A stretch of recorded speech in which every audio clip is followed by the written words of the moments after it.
Rumah joglo di tepi dusun itu masih menyisakan cerita sampai saat ini. Cerita tentang tumbal yang menjadikan guci sebagai wadahnya. Pembonceng itu berbahaya, kata kakek teman saya suatu kali. Dulu, Belanda membonceng sekutu untuk menduduki kembali Indonesia. Maka agresi militer yang mengerikan itu terjadi. Pembonceng yang tidak diinginkan sempat menjadi keprihatinan yang bertahan sampai sekarang di dusun kecil ini. Dusun yang dimaksud berada tidak sampai 2 kilometer dari sebuah sungai besar. Sungai yang membelah kawasan daerah istimewa Yogyakarta dan berhulu di sebuah gunung bersaudara di Jawa Tengah. Di dusun ini ada sebuah rumah joglo yang konon dibangun awal periode 1983 atau 1984. Tidak ada yang tahu secara pasti tanggal berdirinya. Kini sepuh dan orang tua di dusun tersebut sudah meninggal atau pindah tanpa pamit. Sedikit yang tersisa, dengan rupa macam rajah di badan, memilih mengunci mulut rapat-rapat. Termasuk kakek teman saya yang sangat irit berbicara. Menjelang sakaratul maut, kakek teman saya jadi lebih mudah diajak ngobrol. Entah kenapa, beliau jadi suka bercerita. Dalam waktu 3 hari itu, menjelang ajal yang janggal, sang kakek yang bernama Eyang Prada bercerita banyak hal. Salah satunya rumah joglo dan guci-guci berisi tumbal. Sebetulnya saya agak bingung dari mana harus bercerita. Informasi yang saya dapat terlalu banyak dan beberapa bagian tidak boleh diceritakan sebelum waktunya. Oleh sebab itu, izinkan saya bercerita dari rumah joglo yang janggal dan tidak berani didekati orang dusun sendiri. Dinding kayu rumah joglo itu berwarna coklat gelap. Jejak ganasnya usia dan cuaca terlihat di setiap sisinya. Tiang-tiang di sudut berwarna hitam dengan ukiran yang terlihat rumit. Pagar yang menjadi pembatas halaman dan jalan sempit berupa tanaman yang disebut sebagai teh-tehan. Tidak ada pintu di pagar melingkar itu.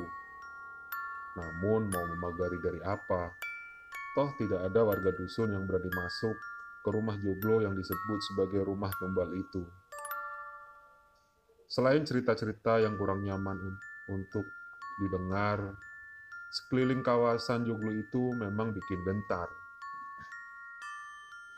Sebelah utara persis ada sebuah pemakaman, bukan pemakaman umum. Tidak terlalu luas, namun jumlah nisan di dalamnya terlihat terlalu banyak untuk ukuran pemakaman itu. Kebanyakan nisan berukuran kecil, dan posisinya pun tidak beraturan. Hampir tiap bulan, ada saja nisan baru di sana. Tidak ada yang tahu siapa yang menggali bumi. Lebih tepatnya, warga dusun tidak mau bersusah payah memuaskan rasa penasaran dengan bertanya. Lagian, mau bertanya kepada siapa? Satu pemahaman bersama yang muncul seiring waktu adalah kemunculan nisan baru selalu didahului kedatangan orang asing ke rumah joglo itu. Tumbal akan sebuah lelaku, kata orang-orang dusun dan diamini oleh kakek teman saya, Eyang Prada. Siapa yang sedang dan masih melakukan lelaku? Eyang cuma menggeleng, antara tidak tahu atau mungkin enggan menceritakan bagian itu. Orang asing yang datang ke rumah joglo itu terlihat bukan sembarangan orang. Mereka yang datang selalu naik mobil yang terlihat terlalu mewah untuk dusun itu. Jangan salah, warga dusun teman saya ini cukup sejahtera. Toyota Avanza atau Yamaha NMAX mahal adalah pemandangan biasa di sana. Namun, mereka yang datang memang sangat mencolok. Biasanya sepasang dan mengenakan pakaian yang jauh dari kesan dusun. Mohon maaf jika kalimat ini menyinggung pembaca tertentu. Mereka yang datang punya kebiasaan menarik. Pertama, sebelum masuk halaman rumah Joglo, mereka selalu putar balik, lalu masuk sambil mundur. Posisi moncong mobil selalu mengarah ke jalan. Sebelum masuk ke rumah Joglo, selalu mengetuk 2 kali. Salah satu pengunjung pasti membawa guci. Di dalam guci itu, konon tumbal lelaku berada. Mereka tidak lama berada di dalam rumah Joglo itu, tidak lebih dari 20 menit. Beberapa hari kemudian, bisa dipastikan muncul nisan baru. Apakah ada yang menggali? Atau nisan-nisan itu cuma pertanda? Sekali lagi, tidak ada yang berani mengusik rumah Joglo dan kompleks pemakaman kecil itu. Rutinitas kedatangan orang asing ke rumah Joglo itu bersamaan dengan kebiasaan membawa guci kecil. Dulu awalnya warga dusun mengira ada orang yang tinggal di sana. Guci-guci yang dibawa mungkin berisi makanan untuk siapapun yang tinggal di sana. Namun, ketika perangkat dusun berusaha mencari tahu, ada sekelompok orang yang mencegah mereka. Suatu malam di pertengahan 1984, perangkat desa dikumpulkan di balai dusun. Tidak tahu siapa yang memberi arahan. Namun setelah itu, tidak ada lagi perangkat dusun yang mau mendekati rumah Joglo itu. Konsekuensinya kalau masih ngeyel, kehilangan pekerjaan. Akhir 1984, ada seorang perangkat dusun yang menghilang. Dia adalah ketua keamanan di sana. Selalu merasa resah dengan aktivitas yang tidak jelas di rumah Joglo itu. Dalam hitungan jam, ketua keamanan itu menghilang. Sampai 2 tahun kemudian, dia ditemukan tewas mengenaskan di jalanan Jakarta dengan dada berlubang. Kecurigaan warga dusun tentang penghuni rumah Joglo itu sebetulnya beralasan. Di awal-awal berdiri, hingga akhir 1985, sering terlihat orang merokok di belakang rumah. 2 atau 3 kali peronda memergoki jejak orang di belakang rumah. Bau kretek tercium kuat, namun tidak ada yang secara pasti atau jelas melihat orang tersebut. Cukup sering terdengar antara akhir 1983 hingga akhir 1985, suara letusan seperti petasan dari belakang rumah Joglo itu. Beberapa hari kemudian, datang orang asing membawa guci. Setelah itu, sebuah nisan baru akan muncul. Selepas 1986 hingga akhir 1987, suara letusan sudah semakin jarang terdengar, lalu hilang.